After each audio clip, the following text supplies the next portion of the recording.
we believe that all children can meet and exceed their potential. But one of the things we wanted to make sure of was that, building on the developments of our curriculum last year, was that we had identified pillars of learning, core pillars of learning, those fundamental important things that we believe children should learn. I know Nick was talking about prioritising those things that are really, truly important. So what we did was we spoke with all of our team, and we identified 5 pillars of learning.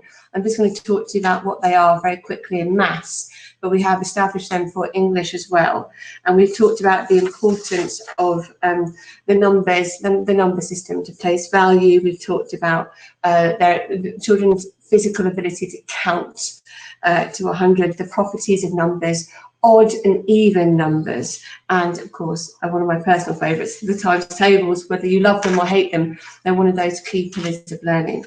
The key thing about curriculum is that it is progressive, and it goes from A to B to C, D, E. And what we all know is that if children haven't mastered, if they're not really secure in those concepts that constitute A and B, by the time you get to C, D, E, F, they've completely lost it. And the gap between where they should be and where they are just continues to get wider and wider.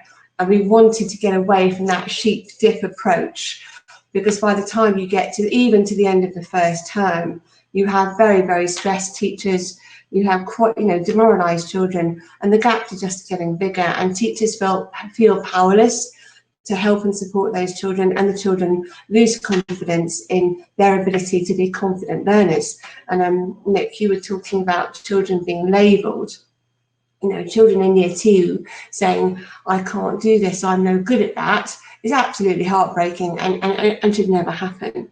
So we identified these 5 core pillars of learning, and we made sure that every year group at an appropriate level was baselining these core concepts to make sure that children could count forwards and backwards to 100, to make sure that they had one-to-one correspondence, to make sure that they had those core skills. And we made those links between development matters, so the early years curriculum, and at year 6 level, we were then using and being advised by the year 7 teachers in terms of what was important for that transition from year 6 to year 7, and that move away from just core knowledge to those skills as well, to make sure that what they were going up into year 7 with was relevant and appropriate.